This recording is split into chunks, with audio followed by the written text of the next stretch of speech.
This is episode 522, and today we're going to be talking about 7 things mentally strong people don't do.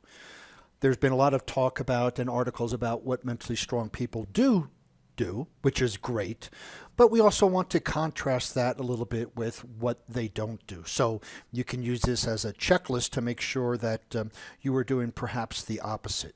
And just as some people are destined to be physically strong, it's probably fair to say that some people are naturally mentally strong.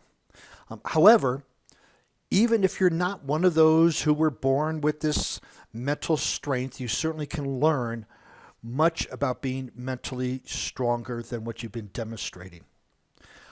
Good mental habits and a positive view of life allows mental strength to develop. And that's kind of where I work with my clients on this, is developing this mental strength. And what does that mean and how can it be used? Because once you can develop this mental strength, the world, everything, it just changes. It just shifts. So you become much stronger than you think you can when you start to develop your mental strength.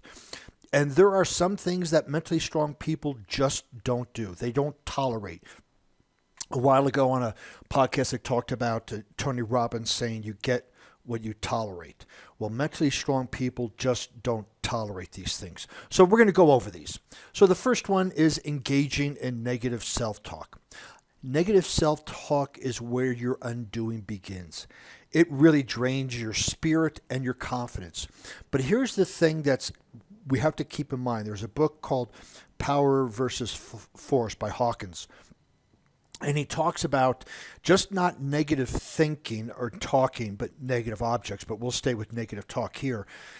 Even if you talk negative about yourself, about another person, or about an inanimate object, a car, a couch, when you start talking negatively about anything, it drains your spirit, your confidence. It weakens your energy. There's muscle testing, kinesiology testing that you can take that when you start thinking negatively, you actually get weaker. So this is probably the number one thing that mentally strong people do not do. They do not engage in negative self-talk about themselves, about others, about situations, about inanimate objects, about anything, because they know that is a portal to just let their energy flow out of their body. And mentally strong people know that they need to keep all the energy in to be mentally strong. Number 2, repeating mistakes. Mistakes quickly can become habits. And you have a friend that keeps dating the wrong guys, other things around that. There are many, many mistakes that we can make. It's okay to make a mistake once we learn from it and then don't make it again. It's when we make the mistake, don't get the learning, and make it again and again and again and again. And often, so there's a concept where people go, well, I made a mistake, I just won't do that again. That's okay, but mentally strong people say, this is what I'm going to do instead. You see, there's a difference. One is what we're not going to do, but it doesn't provide us with any action on what we're going to take.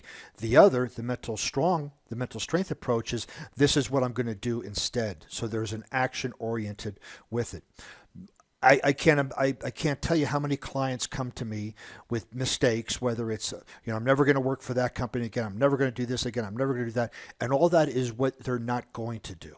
And then they get stuck and they don't know why they're not progressing in life. Well, that's because with mistakes, we have to know what we're going to do instead the next time. If we don't look at what we're going to do, if we don't take the learnings and look at what we're going to do, we're going to keep repeating the same mistakes over and over and over and over, and we'll keep getting the same results. We'll keep getting frustrated, and our mental strength will diminish. We'll become significantly mentally weak from that. So, number 3, giving up when faced with discomfort. Mentally weak people give in to discomfort quicker than those that are mentally strong. And with this discomfort, this is why I like working out. This is why I like physical activities. This is why I like CrossFit and other things.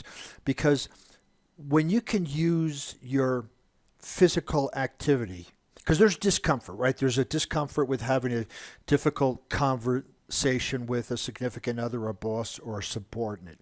There's a discomfort that comes from facing that you are overdrawn on your bank account.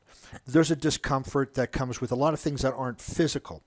But for me, myself, and my clients that I coach, I ask them to participate in something physically discomforting first. It could be even just running a mile. It could be walking 10,000 steps a day. It could be something simple for somebody to think it's simple, but to somebody else it might be a lot of discomfort. But when we can work through that discomfort and develop the grit, the resilience, the perseverance, the persistence, all of these subcategories of being mentally strong, we then can face the discomforts elsewhere in our life. How you do anything is a reflection of how you do everything. And if you are so let's just say you want to go to the gym. It may be discomfort. You may have discomfort waking up at 4 o'clock in the morning. So what? Do it anyway. When you can face the discomfort and push through it, then you're on your way to developing mental strength. But the mentally strong people do not give up when faced with discomfort. They actually enjoy the discomfort and know that there's going to be a big learning right behind it.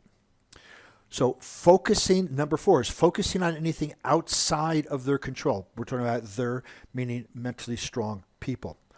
What's the point of fretting over things you can't control? I mean, we do it all the time. I mean, it's a waste of time, energy, and focus. And you have to recognize what you can and can't control. The COVID situation, the economics. I'm not saying bury your head in the sand as if nothing is happening. We want to be aware and do our part in the cleaning up of the environment, of keeping everybody healthy. We want to play that part. But when we get sucked into things that are completely out of our control and stay with it, then we become significantly mentally weak.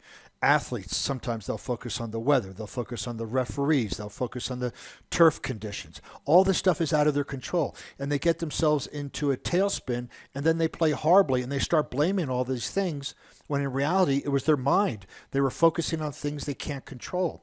So the opposite then is focusing on things you can control. So mentally strong people focus on things they can control. But look at yourself. How much time do you spend watching TV, the news, and getting so worked up and having debates and having conversations when you cannot control it? Here in the United States, if we don't like something, we can place our votes, we can sign petitions, we can do it, we can take steps, and then we have to release it. But we can get ourselves so worked up on things that we can't control. And often I have found my clients that they will get so attached to things they can't control because they're afraid of their own life and how they can control that. So if they put all their attention to the news, they don't have to face their own current situation. And then their own current situation is exactly what they can control, but they're afraid, they don't know what to do with it. So they focus elsewhere. They focus on the news. They focus on the politics. They focus on something else to avoid their own current life situation. And that is really, really significantly for a mentally weak individual, is using things that they can't control as a distraction over the things they can control in their own life. Number 5, ruminating, meaning thinking about on the past. Maybe you could have chosen a better college, a better major, or a different spouse, or the high school prom, or whatever it is that you can go back and I should have, I could have, I would have. It's over. You're not doing any good focusing on your regret. We can look back because, one, we can't control it, right? The past is the past. So it goes hand in glove with what we just talked about.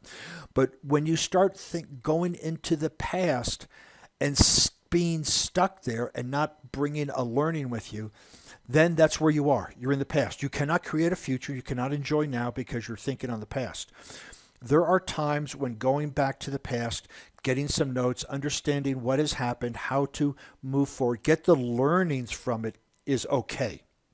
But we want to take learnings from the past, apply it to the present so we can create a better future. But if you sit there and ruminate and reminisce, oh, I remember back in high school we did this and all, it could even be good stuff. But it does you no good because it's taken you out of the present, which is the doorway to the future. And if you're looking back all the time, you can't go forward. It is nice to reflect once in a while and have a good laugh about the past, but mentally strong people will do that and then they'll release it and move forward. Ruminating is just mean really being stuck on the past. Look at your conversations with your friends. Is it more about the past or the future? Look at your conversations with your coworkers. Is it more about the past? What happened? The boss did. The boss didn't do. The company did. The company did.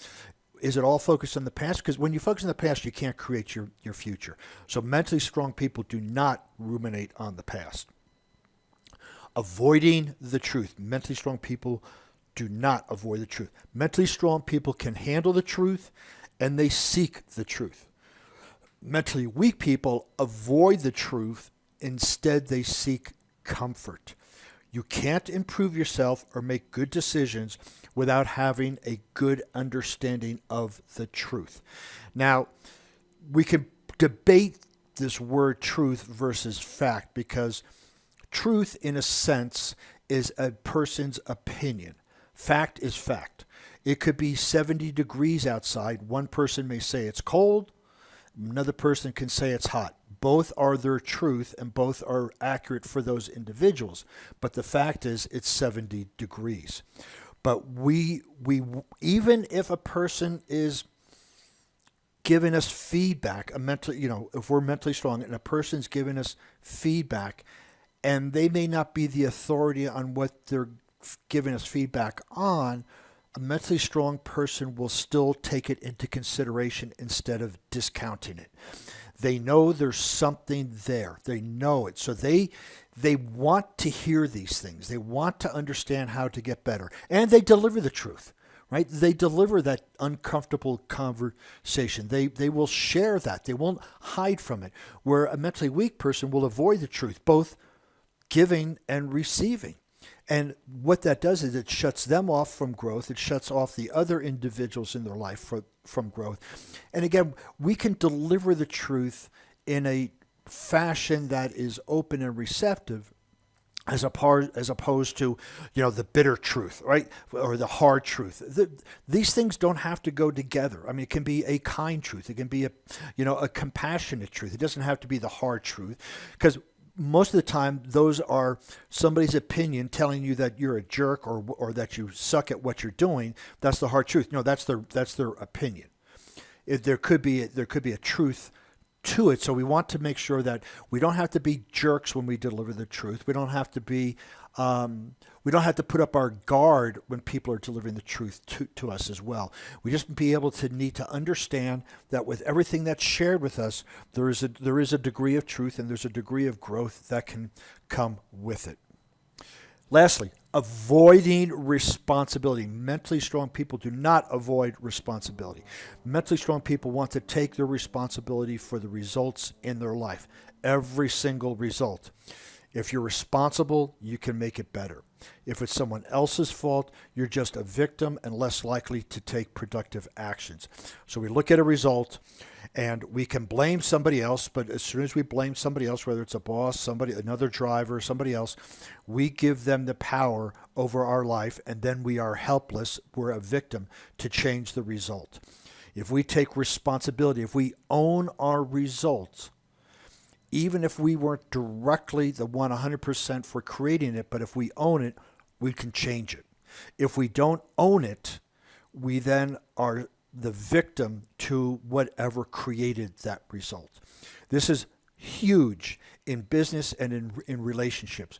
Well, they didn't do this and he didn't do that, and this is why I'm alone, and this is why I'm broke, and this is why, and everybody starts having this pity party around their result. And the more they do that, the more they're giving up any hope of changing it. But when you can take responsibility, own your result, you could say. Even if you didn't create it, but it's your result. Once you own it, you can change it. You can improve it. You can do something with it. And this is probably, in addition to negative talk, this is probably the one that most people have the challenge with, is owning the responsibility of their life, especially at work when we're dependent on so many different people and departments to help us with our project. But when we can own our results, when we can own it, be responsible for it, we then have the power to change it. And when we have the power to change it, then we're not the victim, we are the warrior.